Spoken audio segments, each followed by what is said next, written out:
ঘেঁহুজালিতে ওলাই যোৱা মোৰ পিতায়ে বেলি পকি পুৰত হোৱালৈকে চহ কৰে পথাৰৰ বুকু।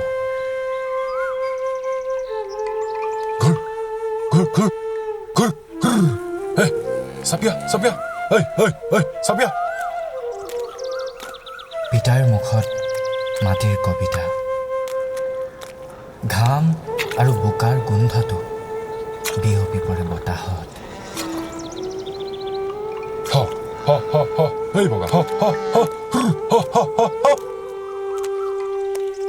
ডিঙিৰ গামোচাৰে মুখখন মচি হাঁহি এটাৰ ফাকেৰে পিতায়ে আইলৈ চায়।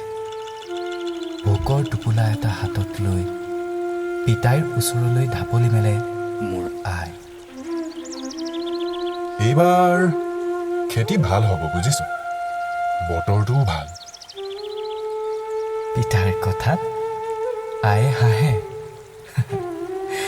আৰু আইৰ হাঁহিটো আশা এটি হৈ বিয়পি পৰে পথাৰৰ পৰা আমাৰ বুকুৰ ভিতৰলৈ।